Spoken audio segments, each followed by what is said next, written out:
Welcome to this predicted paper from On Maths. This paper represents the best guess for the upcoming exams. Please use this paper in addition to your other revision. You can complete a unique version of this paper by going to our On Maths site. On Maths is full of free content to help you prepare for your exams, such as topic-based papers, demon questions, and mini mocks. If you like what we do, please consider subscribing. Enjoy! So we need to rewrite this fact here so that it looks like this. So I'm just going to focus on this fact, and what I'm going to do is divide 99 both sides. So we end up with 24 equals 2,376 divided by 99. Now you can see that that looks like that, which is kind of the point. So I'm just going to swap that around. So 2,376 divided by 99 equals 24. And I'm going to write this underneath so we can see the similarity. So 2,376,000 divided by 99,000 equals. Okay, let's have a look at what's happening between these two numbers. So this part here is multiplied by 1,000, and this part here is multiplied by 100. So what effect is the fact that the first numbers multiplied by 1,000 going to have on our answer? Well, it's obviously going to make it 1,000 times bigger. So it will make it 24,000, won't it? 2, 3. So that's that bit done. But what effect will multiplying the denominator have by 100 on our answer? Okay, so if you think about a half, if we times the bottom by 100, it becomes 1 over 200. Now, what is this compared to that? What is 1 over 200 compared to 1/2? Well, it's 100 times smaller. So when you're doing stuff to the denominator, you're actually making it smaller. So this times 100 is making our answer 100 times smaller. So we just knock off 2 of the zeros. We divide it by 100. So our answer will be 240. So we've got to first of all work out how many parts there are altogether. So we're told that the ratio of red, yellow and green is 3 to 2 to 4. So to work out how many parts there are altogether, we do 3 plus 2 plus 4, which is 9 parts. So there's 9 equal piles of sweets. Okay, but to work out what one part or one pile of sweets is worth, we're going to get the 99 sweets and divide it by the amount of piles, and that's going to be 11. So one part is worth 11 sweets. We're asked to find out how many yellow sweets, and yellow is the middle one, so it's going to be the 2. So yellow has 2 piles of 11 sweets. 2 times 11 is going to be 22, so it's going to be 22 sweets. Integer just means whole number, so we're looking for all the whole numbers that satisfy these two inequalities. Well, the first inequality says that it has to be greater than 3. So the smallest number that is greater than 3 is 4. The second inequality says it has to be less than or equal to 8. So I'm just going to keep going until I get to a number that is less than or equal to 8. It can't be 9 because 9 is not less than or equal to 8. So our answer is 4, 5, 6, 7 and 8. So we're going to start just by writing this out. So m equals 7 brackets x minus 10. And we're going to put our solving lines in. I'm going to start by expanding the brackets. And we don't need to. We could divide both sides by 7, but I think this is a bit easier. And we're going to subtract, or we're going to add 70 to both sides. So we're trying to get x as the subject. So we're trying to get x on its own. And we're next going to divide both sides by 7. So we have m plus 70, all of that over 7 equals x. So x equals m plus 70 over 7. So this question is asking us really to divide the 5 3/4 by 1 3/4. So we're going to do 5 3/4 divided by 1 3/4, because we're finding out how many of each of these towels, which is 1 3/4 meter, can be made when the total amount of cotton is 5 3/4. So first thing we're going to do is convert them to mixed numbers, to top-heavy or improper fractions, because at the moment they're mixed numbers and we can't divide or times if they're mixed. So we times the 5 by the 4 and add it to the top, which will be 20, and then add it to the top 23, and then do the same. 1 times 4 is 4, plus it to the top is 7/4. Now a little trick here is KFC. We keep the first fraction, we flip the second fraction, and we change the divide sign to a time sign. So we're going to keep this first fraction as it is, change that divide to a times, and flip the second fraction. Okay, whenever we multiply, we just multiply the tops, so 23 times 4, which is 92, and we times the bottoms, which will be 28. And now we need to convert this back into a mixed number. So first of all, actually we can simplify this, because we can divide top and bottom by 4, so that would be 23/7, and then make this a mixed number. So 7's into 23 go 3 whole ones, and then obviously 2 remainders, so it's 2/7. Now it asks us for the amount of towels that she can sew patterns into. Now the issue here is that she will do 3 whole towels, but then have some left over, but she doesn't have enough to create a 4th towel, so it's just going to be 3 as an answer. So to find the gradient, we need the formula or the equation in the form y equals mx plus c, and the m there will give us what the gradient is. So we're just going to be rearranging this equation. And so I'll get my lines in. So the first thing I'm going to do is get rid of the x's from the left hand side, and we can do that by adding 6x both sides. So we've got 6y equals, and I'm going to put the 6x first, just to match the y equals mx plus c. Right, the next thing I'm going to do is get rid of this 6, because we just want a y there. So we're going to divide by 6 both sides. So we've got y equals 1x plus 36. Now we shouldn't really write 1, but because we're looking for m, we're looking for the number before x, I've kind of left it in there to show that the gradient will be 1. So it's really important, first of all, we make clear about how we convert things. So if I've got a unit in kilometers and I want to convert it into meters, then we know we just times it by 1,000. So 2 kilometers is 2,000 meters. But if I have something in kilometers squared and I want to convert it into meters squared, I actually times it by 1,000 squared, which is 1,000 times 1,000.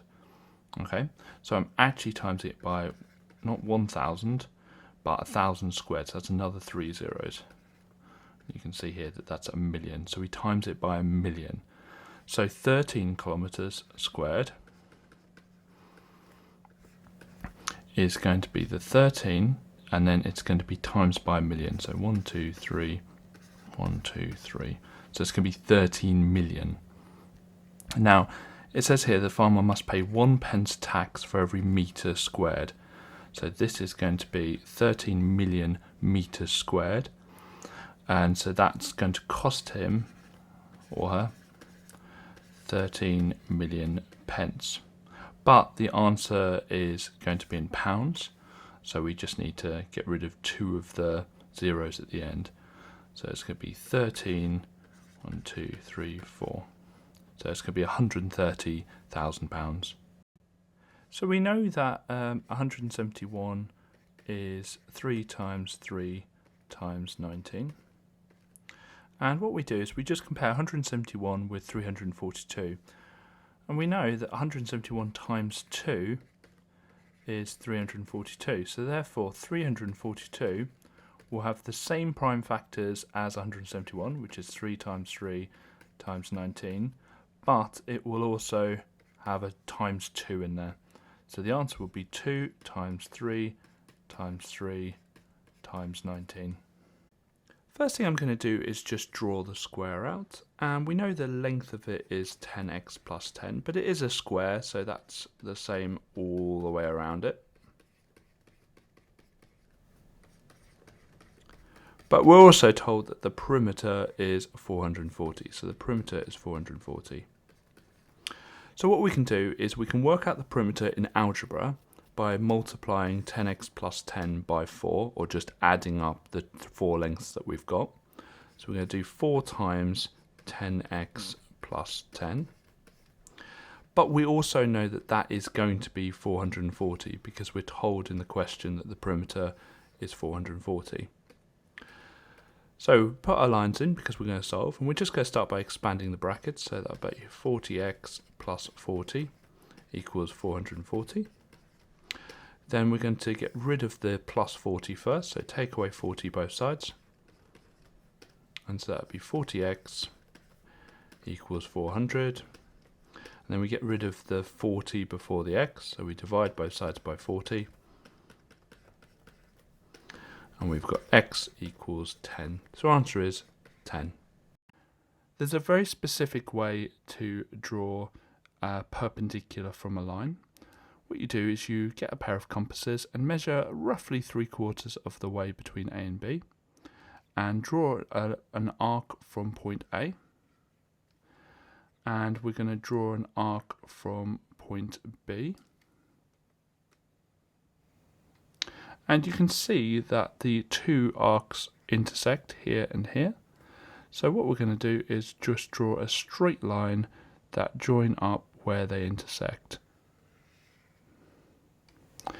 Leave your workings out, your arcs, on the page when you do this to make sure you get full marks. So for this question we need to understand the different types of graphs from different functions. So if we have a reciprocal graph, it looks something like this and like this. It could be the other way around and it could be distorted, but it basically goes down to a point along here. It goes to infinity and it goes to infinity along a point over here, and obviously those positions could change. Then we've got a linear graph. A linear graph is just any straight line, so just any kind of straight line, either up or down, and this doesn't look like either of those. Then we've got a exponential graph. An exponential graph just starts really small and then just really increases like that and just keeps going up. And here we kind of have that, obviously the other way around, it starts going down, but here it's actually going up, so it can't be a reciprocal graph. So the graph that this is, or could be, is a quadratic graph because it's a nice U shape. So if we carry this on, it could be a nice U shape. It could also be a cubic graph as well. So it could go up and then down and then up, and that's a cubic graph. But the most obvious one is a quadratic graph. So quadratic function. So we're asked to find angle BCE, and that is going to be this one here, because you start at B, go to C, and then go to E, and it's the angle you make. And I might just choose a different colour because we've already got red on here.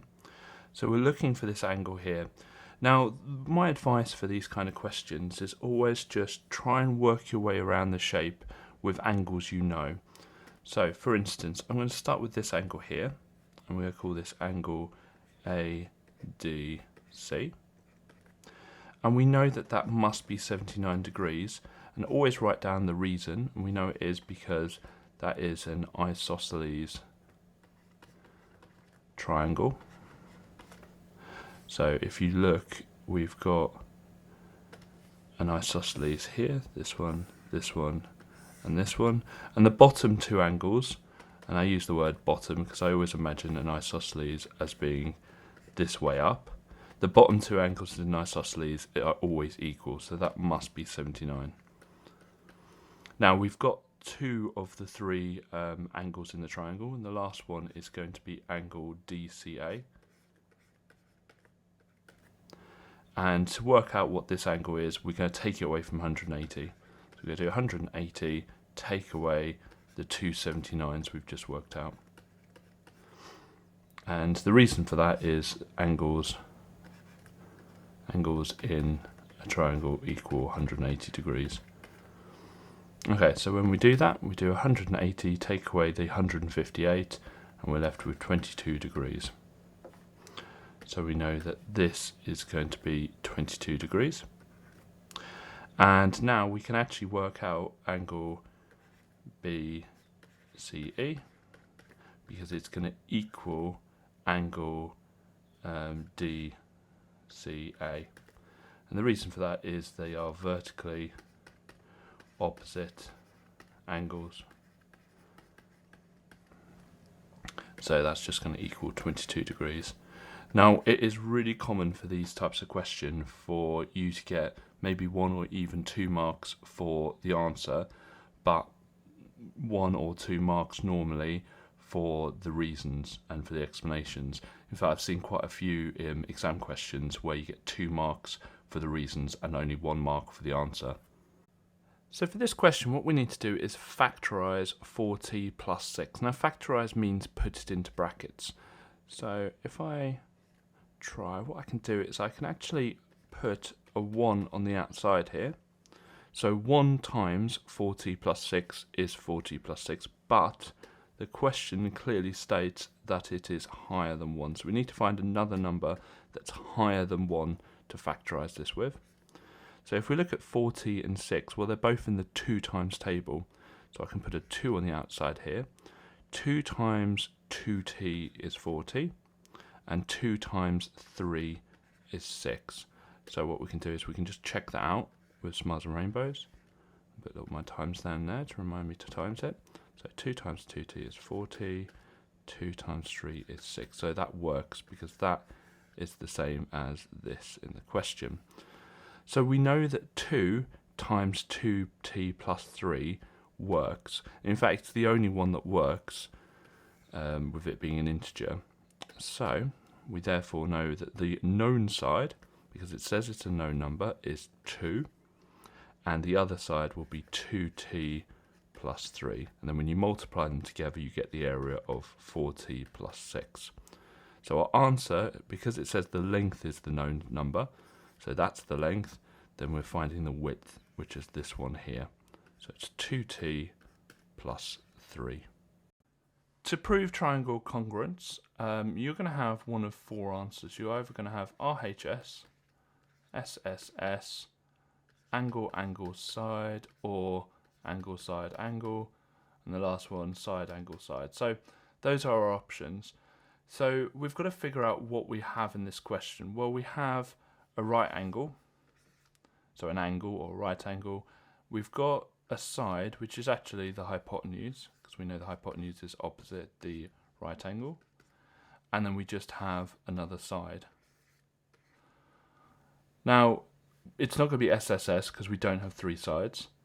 We do have a side and an angle and a side, but the 2 sides are not next to the angle, so it's not going to be that one. And we don't have 2 angles, so it's not going to be this one. So the last one is RHS, which is right angle, which we have, hypotenuse, which we have, and side. When solving simultaneous equations graphically, if you draw the lines to both graphs, which we have done here, the solutions, or solution, because they're both linear, will just be where the 2 graphs cross. So this here will be our solution. So x is 2 and y is minus 4. To find the median, we need to have all the numbers in a list from smallest to biggest and find the middle num. Now, we can't do that when we're using a table like this, or it's not very practical to. So we need a kind of different strategy, and the way we do it is to use a simple formula to find the position of the median. Now, the median will always be in the n plus 1 divided by 2 position. So we need to find out what n is, and we do that by adding up all the frequencies there. So let's add those together and you get the sum of f. So those add up to 15. So if you do 3 plus 4 plus 2 plus 1 plus 5, you get 15. And so we've got 15 plus 1 divided by 2. 15 plus 1 is 16, divided by 2 is 8. So the position of the median is in the 8th position. Now to easily find out which group, because it's asking for the class interval, which is just a fancy way of saying a group. So it could be this one, or it could be this one. To easily find out which group the median is in, what we do is a quick running total. So what I'm going to do is add up the frequencies as I go along. So we've got 3 there. 3 plus 4 is 7, plus 2 is 9, plus 1 is 10, plus 5 is 15. And then what I do is just convert those into 3rd, 7th, 9th, 10th, and 15th. So what those numbers are the last time that a number is in that group. So we've got 3 numbers that are in the group 10 to 25, and the 3rd one is the last number in that group. The 4th one, therefore, will be in the 25 to 40 group. So we're looking for the 8th one. Well, the 7th one is the last one in this group. So the 8th one will be in this group here, as well as the 9th. Then the 10th one will be in the next group. So when it asks for a class interval, all we need to do is copy down exactly what the group is. So it's 40 to 55. And don't ever write down 40 to 55 or anything like that. Always copy it exactly from the table. The word truncated means that we just literally cut off the next number along. So if we imagine this is our number, we just cut it off. So it's not the same as rounding. We just don't change this digit at all. We just cut off the remaining digits. So the smallest number it could be before it was cut off is 79.500000. The largest number it could have been, well, it could have been 79.5999, etc. So that's the largest it could have been. So to do our error interval, well, the smallest it could have been is 79.5, and it could have been 79.5, and we'll call this x. But we're looking at any number that is less than 79.6. So any number that's less than 79.6. If it was 79.6, then when we cut it off, it would show as 79.6. With this question, you've just got to know what the different functions look like. So with C and D, we've got quadratic functions. One's a positive quadratic, which is a U shape. One's a negative quadratic, which is a kind of upside down U shape or an N shape.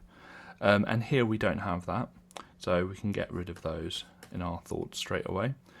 A is a positive cubic, which goes up, then down, then up again. And B is a negative cubic, which goes down, up, and then down again. So this one here goes up, down, up again. That's going to be a positive cubic. So our answer is A. So here we're given a right angle triangle, and the question involves 2 lengths and angles, so we know we could be using trigonometry. So let's start by labelling our sides. The one opposite the right angle is the hypotenuse, the one opposite the marked angle is the opposite, and the one between the right angle and the marked angle is the adjacent. Now notice the hypotenuse doesn't have a number or letter next to it, so let's get rid of that. Next thing we do is draw our trigonometry triangles. So we've got SO, Ca, Toa. Now we've crossed out the H, so we're not going to be interested in the SO or the Ca. So it's going to be Toa. Toa is short for tan the angle equals opposite over adjacent. The angle is 60, so it's tan 60 equals x over 1. And so now here we're looking for the exact value of x. So if I times both sides here, let's just get our solving lines in here, and times both sides by 1, or just get rid of the fraction, we end up with x equals tan 60. Now you need to know off by heart what tan 60 is, and we can work it out just briefly by drawing a right angle triangle. Sorry, not a right angle triangle, an equilateral triangle. So that is going to be 60 by 60 by 60. And we're going to put all the lengths around the outside as 2. And what I'm going to do is I'm going to cut it down the middle, and I'm just going to cut it into half. And so the length at the bottom will be 1. And using Pythagoras, we've got to work out the length here. It's going to be 2 squared, which is 4, take away 1 squared, which is 1, will be 3, and then square root it would be root 3. So we know that's going to be root 3. So looking at labelling the sides here, just pick a colour to make sure it's nice. So we've got the hypotenuse here, we've got the adjacent here, and then the root 3 will be the opposite. And so we're looking for tan 60. So tan, as we know, is the opposite over adjacent. And so tan 60 is going to be the opposite, which is root 3, over the adjacent, which is 1 in our diagram there. So tan 60 is equivalent, it's the same as root 3 over 1, or just root 3. First thing I'm going to do is add these column vectors. So we're going to add the tops first, and then we're going to add the bottoms. So it's plus minus 14. And so at the top it would be minus 4, and 11 take away 14 is minus 3. Then I'm going to pick a point on my shape, and the the top one tells us how far right we're going. So we know we're going 4 to the left because it's obviously a negative. So we're going to go 1, 2, 3, 4. The bottom one tells us how far up we're going. Well, it's going to be down because it's a minus 3. So 1, 2, 3. And we can do that for each of the other points. So 1, 2, 3, 4. 1, 2, 3. 1, 2, 3, 4. 1, 2, 3. And when we've done that, we can join them all up with straight lines. And label the new shape B. We've got to first of all work out how many jumps there is between our shape and the centre of enlargement. So I'm going to pick a point at the top of our shape, and we can see that there are 2 jumps to the left, and 1, 2, 3, 4, 5, 6. So we've got to go 2 and then 6.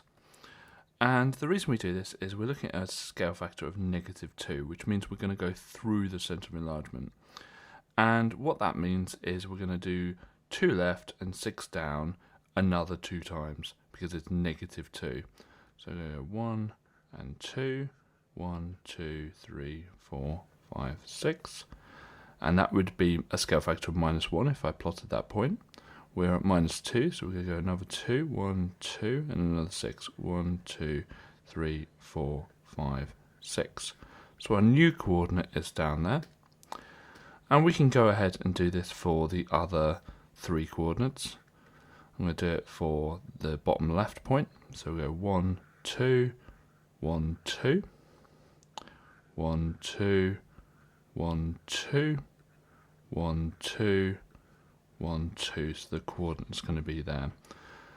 Now I can do it for the third one, or I can just kind of work out where it's going to be. Because if I draw in this shape, well, we've got the 2 coordinates here. So it's kind of on the y-axis. You can't really see it too well. But we know the other one is going to be 4 to the left, because on our original image it's 2 to the right. And so a scale factor of -2 would be, instead of 2 to the right, if you negate that, it's going to be left, and if you times it by 2, it's going to be 4. And let's just draw in our last part of it, and that's going to be our new triangle there. And it says to label it B, so we're just going to put B on it. So we notice with the simultaneous equations, we've got the coefficients of the x and the y's different, and I always focus on the y's. So I'm going to make the y's the same. And there's no reason you couldn't focus on the x's and make the x's the same. It's just I tend to always focus on the y's. So what I'm going to do is figure out what 3 and 8, so I'm ignoring the signs, what's the lowest common multiple of 3 and 8, so what's the first number in both of their times tables, and that's going to be 24. So I need to make them both 24. So I'm going to write out the first equation, so 2x minus 3y equals 12. Get my lines in, and I'll notice that I'm going to times everything by 8 to make that y, the coefficient of the y, to be minus 24. So we got 16x minus 24y, which is good, that's what we wanted. And then we're going to do 12 times 8, which is 96. Going to write the second equation, so we've got 3x plus 8y equals minus 7. And this time I'm going to times everything by 3. And so we've got 3 times 3, which is 9x, plus 24y, which is good, that's what we wanted. And then minus 7 times 3, which is minus 21. So I'm going to write these out again. So 16x minus 24y equals 96. And 9x plus 24y equals minus 21. So with simultaneous equations, we're working downwards. So I'm just going to show that with circles. Make sure the signs go with the y's.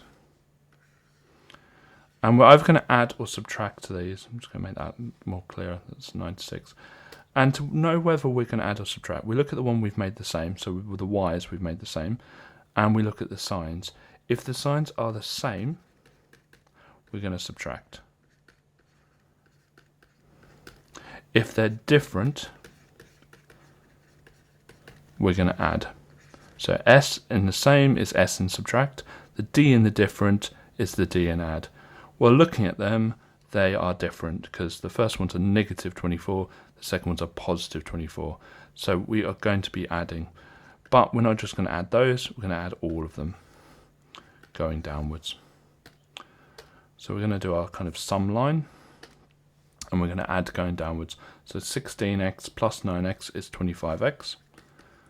Minus 24 plus 24 is going to be 0, which is good. That's what we wanted. We want to get rid of the y's. And then we've got 96 plus minus, so effectively minus 21, which is 75. Do a quick solving by dividing both sides by 25. And we've got x is equal to 3. Now we know what x is, but we've got to find out what y is. So what we're going to do is substitute the value of x into the first equation. So we've got 2 times 3 minus 3y equals 12. Well, 2 times 3 is 6, so we're going to take away 6 both sides. And we've got a minus 3 as the coefficient there, so we're going to divide both sides by minus 3. So we've got y equals minus 2. Whenever we're asked to compare two box plots or two cumulative frequency graphs or a cumulative frequency graph and a box plot, you're always going to be comparing two things. You're going to be comparing the median and the interquartile range. Now if we do a little table, like a good table, and we've got male and female, and we're going to work out the median, which is the first thing we have to compare, and the interquartile range. And it can actually just be the normal range. We don't need to pick the interquartile range. So the median for male is this line here, this bit here. And if you look down, that is 22. And for females, it's this one here. If you look down, that's 18. And we just go write a sentence. So you say something like the median is higher for males, brackets 22, always show your values, than for females, brackets 18. Okay, easy. Next we're going to do interquartile range. Interquartile range is slightly harder because you need to do the distance between the upper quartile, which is this line here, and the lower quartile, which is this line here. And so that would be 24 take away 19, which would be 5. And for the females, it would be 28, which is this one here, take away 16, which is this one here, and that will give you the answer of 12. So the next sentence we say is the interquartile range. They don't mind you writing IQR, that's absolutely fine. Is, now you can say lower for males or higher for females. I'm going to say lower for males, brackets 5, than for females, bracket 12.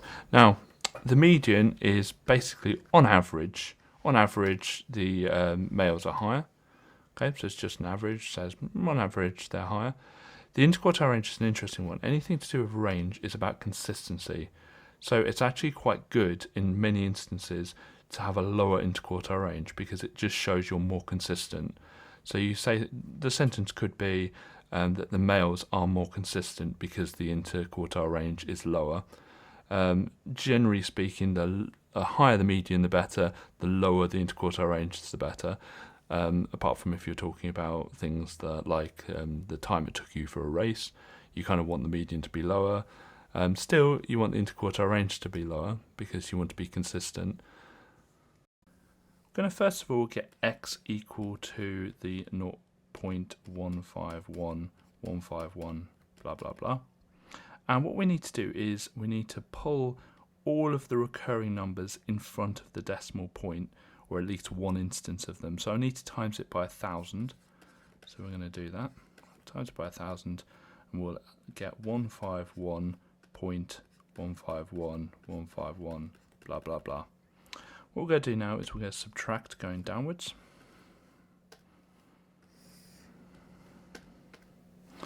So 1000x take away x would be 999x, and then 151.151.151, etc. Take away 0.151.151, etc. will just be 151.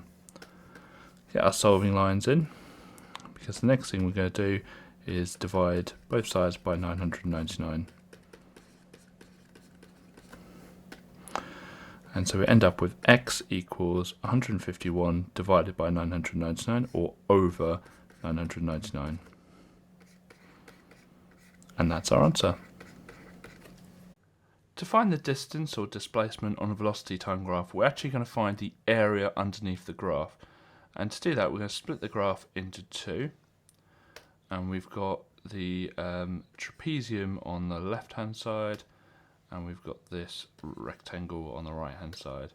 So to work out the area of the trapezium, we're going to do half a plus b times the height.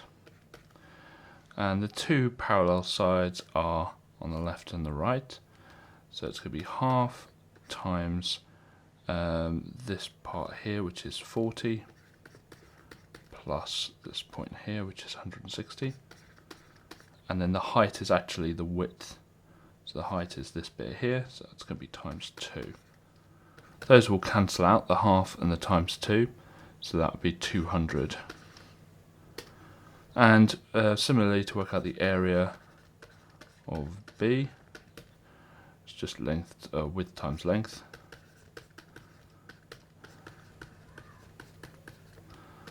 So that's going to be 3 wide, and again 160 tall. So 3 times 160, which would be 480.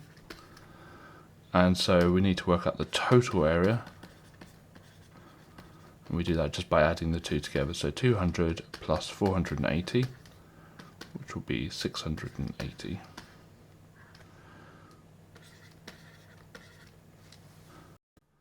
We can actually simplify the surd at the bottom. So root 12 is the same as root 4 times root 3.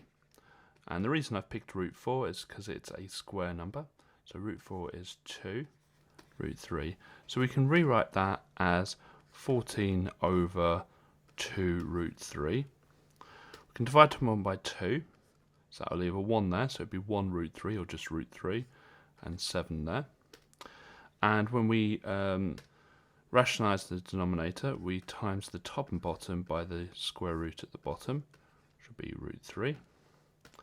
And so that's going to be 7 times root 3, which would be 7 root 3, and then just 3 at the bottom. So our answer is 7 root 3 over 3.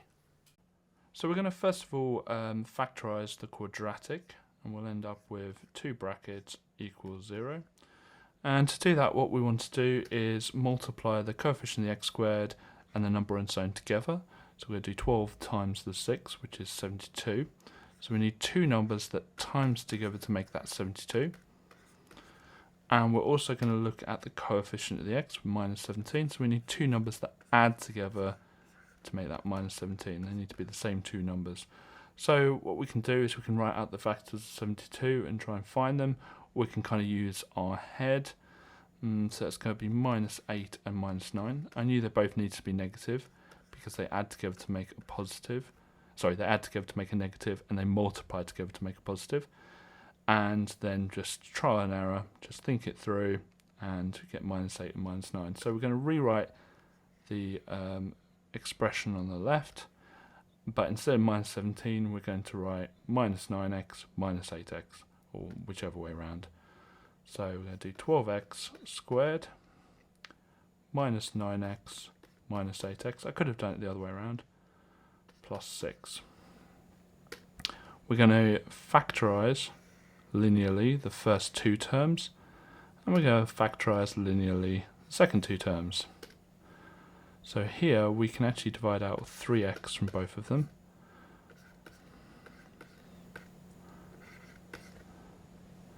And we always put the minus on the outside, so it would be minus 2, and that would be 4x minus 3. The repeating bracket is our second bracket, so 4x minus 3, and then the bit on the outside, 3x minus 2, becomes our first bracket, like so. So let's put that back into our equation. And to solve this now, you get both of the brackets equal to 0. So we're going to get this equal to 0 and get our solving lines in. So we're going to add 2 to both sides. Oh, right, 3 there. Add 2 to both sides. And so we've got 3x equals 2. Then we're going to divide by 3 both sides. And we get x equals, and you can write this any way you want, but I'd write this as a fraction to keep the accuracy up. So our first solution is 2/3. And we're going to do exactly the same thing to the right hand side. Get it equal to 0. Get our solving lines in. And we're going to add 3 to both sides. So we get 4x equals 3. And again, divide by 4 both sides. And we get x equals 3 over 4. So our second solution is 3/4. You're expected to be able to draw a sine, cosine and tangent wave. And here we're asked to work out what y equals cos x looks like on a graph. Now cos x starts at 1, goes down to 0, then goes down to minus 1 at 180, then back up to 0 at 270, then back up to 1 at 360. But don't just join it up with straight lines. That will not get you any marks. You've got to make it look like a wave. And this is not the easiest thing to do, but they are very forgiving over how you do this. As long as it goes through the points, and as long as this bottom bit is a U shape and not a V shape, then normally you will get the mark. So although that doesn't look perfect, that would definitely get the marks. So there are 3 parts to this power. We've got this negative here, which means to find the reciprocal of the fraction or flip it. We've got this 2 here, which is the root that we're going to find. And then we've got this 3 here, which is just a normal power. So a lot going on. So we're going to focus just on that flipping first. And so we're just going to flip the fraction, find the reciprocal of it. So it's going to be 100 over 9. And that gets rid of that negative, so it's just going to be 3 over 2 now. Now that root it means we're going to square root the top and bottom of the fraction. Because it's a 2, it's a square root. If it was a 3, it would be a cube root. So we're going to square root the 100 to make 10, square root the 9 to make 3. We've still got that 3 on the outside, the power of 3. And that means we're just going to find we're going to cube the top and bottom of the fraction.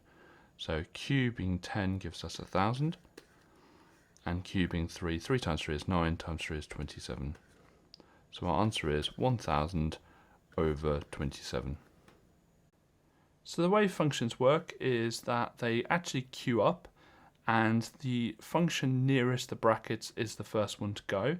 So the f will be the first function we look at. So all I'm going to do is just leave the g on the outside and just put a set of brackets down. So to do f of 4, all we do is we feed in that 4 into where x is in the function f of x. So instead of 5 times x, it will be 5 times 4, which is just going to be 20. Now that's the f of x sorted, and we're now going to look at the g of x. The g of x says that it's going to be 3 plus 2 lots of whatever's fed in, and we're going to feed in that 20. So it's going to be 3 plus 2 times the number we're feeding in, which is 20. And 2 times 20 is 40, and then 3 plus 40 will be 43. So our answer will be 43. If we count the squares for 0 to 10, we count that there are 8 squares. And to get from the frequency 4 to 8, we times by 2. And so each of these will be multiplied by 2 to find out how many squares there are. But we're actually going backwards because we're going to count how many squares there are, and then we're going to try and work out the frequency. So for this second one, there are 12 squares below this line, and then these two here are 1 square. These two half squares count as 1, and these two count as 1. So it's going to be 12 plus 2, which is going to be 14. So 14 squares. Now to get from the frequency to the amount of squares, we times by 2. So obviously the other way around, we divide by 2. So that would be 7. And counting the next squares, where it's 6 high and 2 across, that would be 12. And so we're going to divide by 2 to find out the answer is 6. So the frequencies are 7 and 6.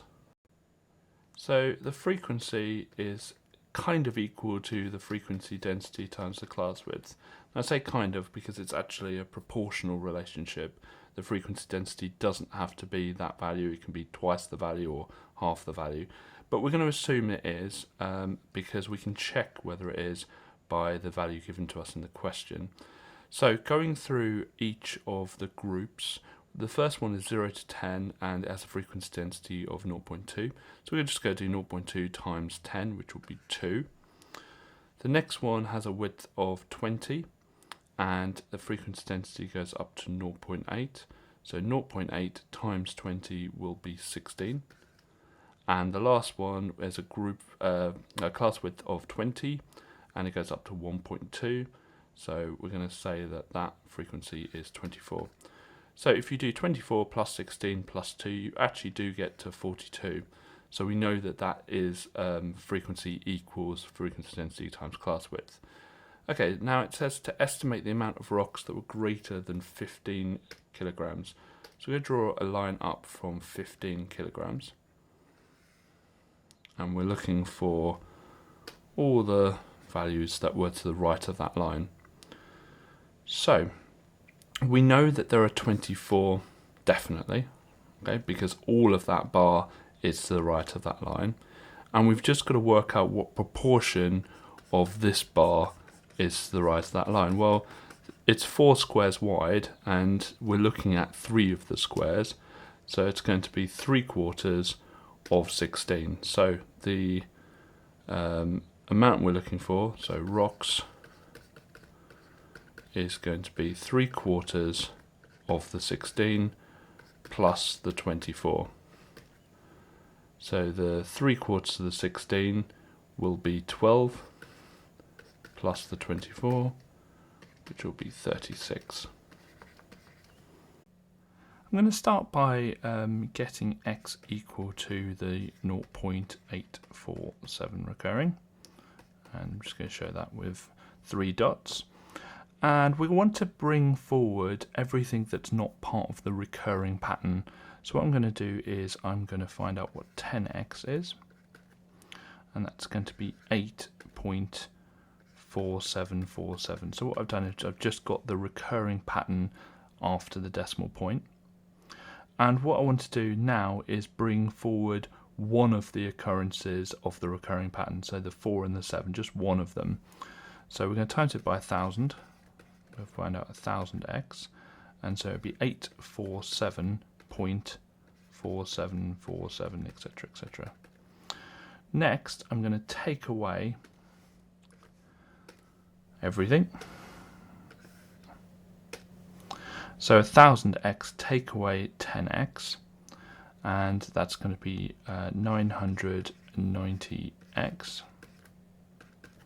and then 847.4747, etc. Take away 8.4747, etc. It's just going to be the same as 847 take away 8, because the recurring stuff will just cancel each other out. So 847 take away 8 is 839. And now I'm just going to put my lines in. And so what I'm going to do now is just divide both sides by 990. And so on the left hand side we've got x, and on the right hand side we have 839 divided by or over 990. So as a fraction it's going to be 839 over 990. I'm going to start off this question by factorising the denominator of the first fraction. And so we've got 1 over... I'm going to factorise it. Now if you want to see how to factorise it, you can see other videos we've got. I'm kind of assuming you know how to factorise this if you're watching this video. And just keep the second fraction the same. Now you can't add fractions unless you have the same denominator. So if you look at the first denominator, the only difference between the first and the second is that 8x plus 3. So I'm going to times top and bottom of the second fraction by 8x plus 3. Now it helps us to remember that, you know, technically that bottom expression, the x plus 2, is in brackets. So I'm going to just copy down the same first fraction, because we're not really doing anything with that. And what I'm going to do is just times top and bottom by the 8x plus 3. 1 times 8x plus 3 is just 8x plus 3. And that should do it neatly. And we've got the 8x plus 3 times the bottom, which will just give us the same denominator. So now the denominators are the same, we can just add the numerators. So it's just going to be 1 plus 8x plus 3, or in other words, it's going to be 8x plus 4. So it's 8x plus 4. And the bottom one is going to be 8x plus 3 and x plus 2. So a tan graph, a normal tan graph, starts at 0, 0 and goes up to, I'm going to call it positive infinity. It's not quite right, but you get my point. It goes up very, very high there at 90, and then starts down here just after 90, and then goes to 0 at 180. But here we're told that we're going to add 1 to it. So each of the points we're going to add 1. Now it actually might help us to know that there is another point here. Tan 45 is 1, so actually that might help us here. And so tan 135 is actually minus 1. So this will give us a little bit of a hint about how to go about doing this. So all we're just going to do is move all the coordinates up by 1.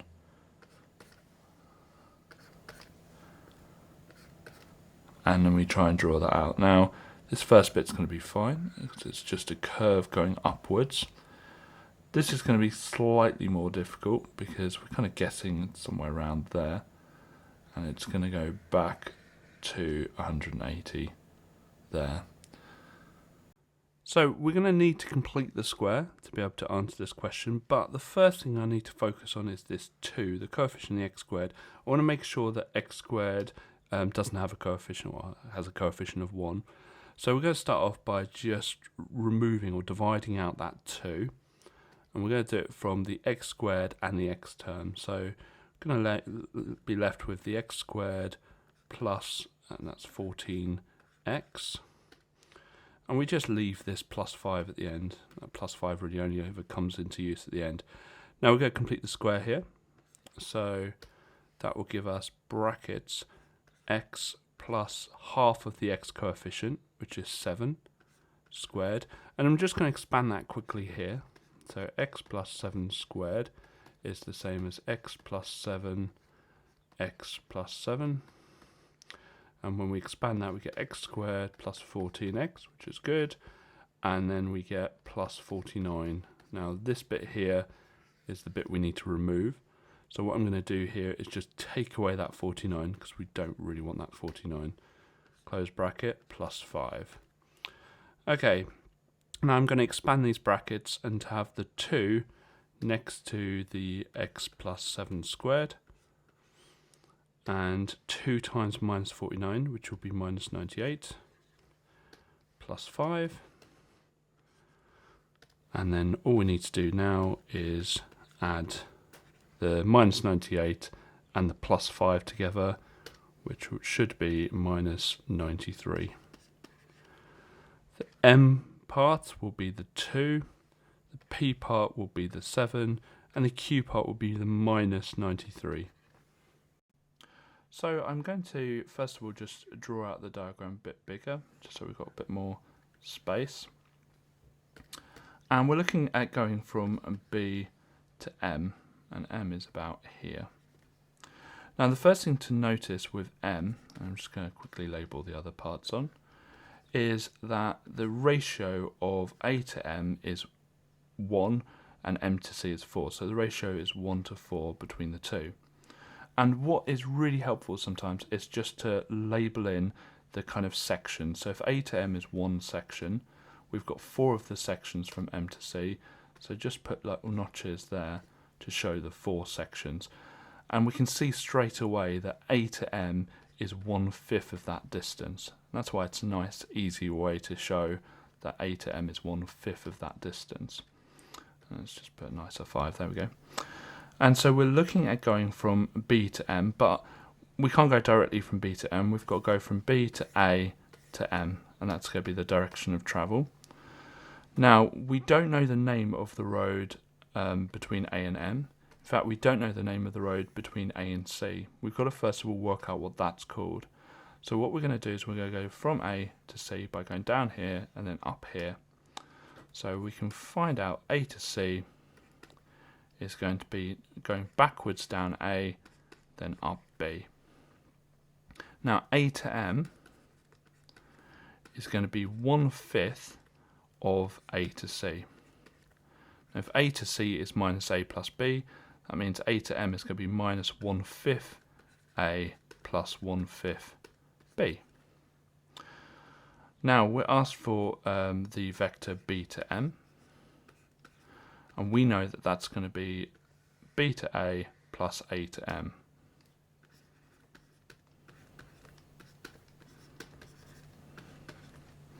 We know B to A because it's labelled, it's just A. And we know A to M because we've worked it out down here. And it should be minus, let's get rid of that, because we know it's going to be minus 1/5 A plus 1/5 B. And so A minus 1/5 A is going to be 4/5 A. And then we've got the 1/5 B. So it's going to be 4/5 A plus 1/5 B. So we're asked to first of all complete the square. So that's what we're going to do. And to complete the square, we've got to remove the minus from the x squared because we've got to have x squared So we're just going to factorise out the minus 1 effectively. We have minus x squared, and this has to be minus 10x. And then we're just going to leave the plus 7 on its own at the end there. And the reason this is a minus 10x is a minus 1 times minus 10x is 10x. Okay, so we're going to leave that, and we're going to just focus on the x squared minus 10x. So the way we complete the square is you do a bracket, and you have x, and then you halve what the coefficient of the x is, so that'd be minus 5, and then square it. Now if you expand that, you get x squared, brilliant, minus 10x, fantastic, plus 25, right, we need to get rid of that 25. And so I'm going to now expand the bracket with the minus on. So we've got minus x minus 5 squared plus 25 plus 7. And then we're just going to add the 25 and the 7, and you should get 32. Now, if I'm to draw the graph of y equals minus x squared, it's just a graph that looks like this. But more importantly, that their maximum point on this graph is at 0, 0. And if we remember our graphic transformations say that if we have a minus 5 on the inside of our function, and so comparing this function, say this is f of x, part of this equation here involves a minus 5 inside the function.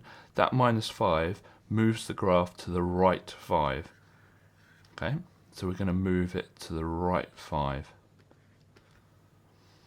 Similarly, if you have a function and you've got a plus 32 on the outside of it, which we have here, it's going to move it up 32.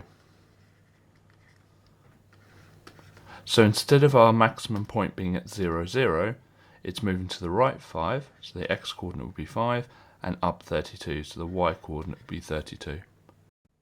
So we're going to just quickly write out our sequence, so 9, 22, 41, 66, and 97.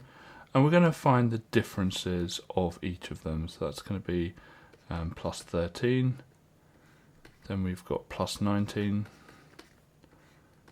So they're different already, we know that it's not a linear sequence, and that's going to be plus 31. So we now look at the difference of the differences. And so we've got plus 6 again, and plus 6 again. When you have a difference of differences, it's going to be a quadratic sequence. And we're interested in what the difference of differences is, because what we now do is get that 6 and we always halve it, and it gives us 3. Now that 3 is actually really important because that is the coefficient of the n squared. So we know our sequence will begin 3n squared. So we're going to do a table now to see what the rest of the sequence will be.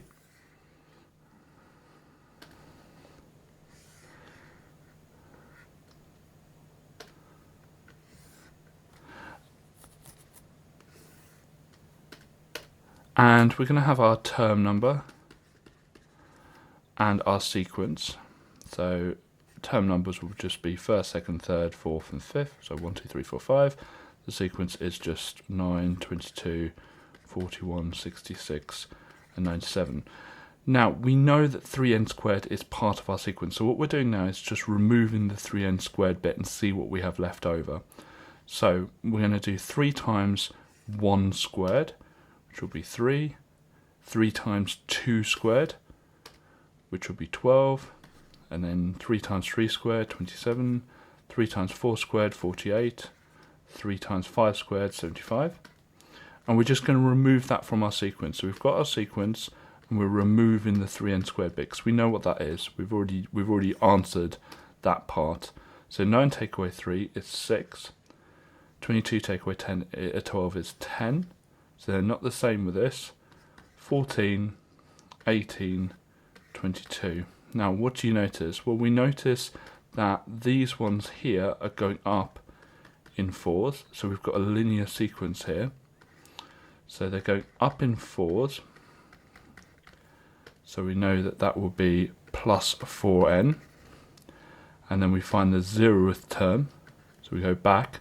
So 6 take away 4, which will be 2. So it's going to be 4n plus 2.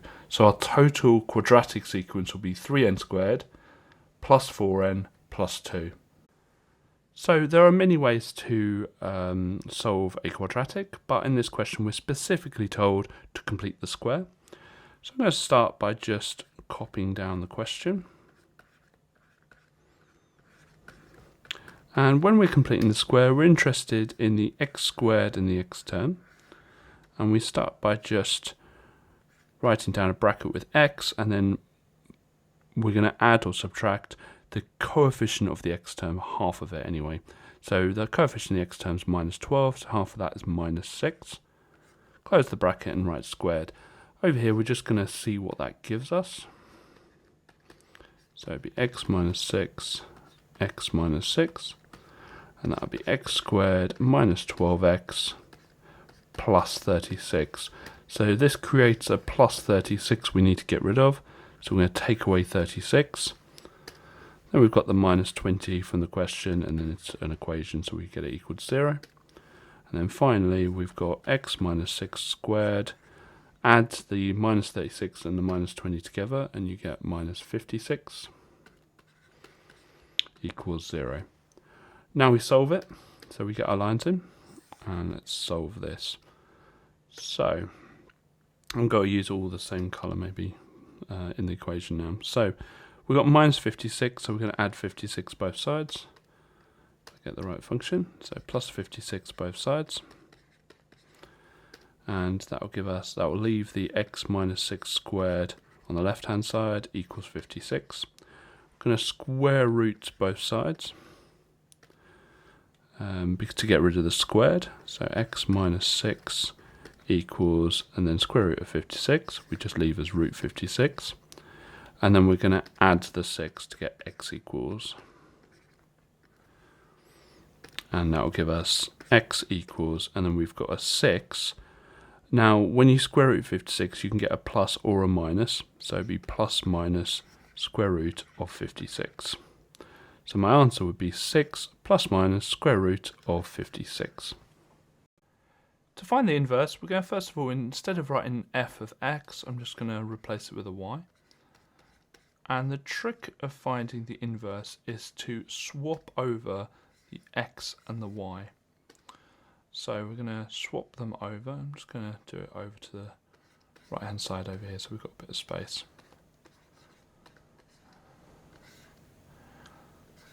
Now the challenge is to get it so that it's y equals rather than x equals. So we're going to start off by multiplying both sides by 4. And that will give us 4x on the left hand side, and it will get rid of the fraction on the right hand side, which was kind of the point. Next we're going to get rid of that minus 6, so we're going to add 6 both sides.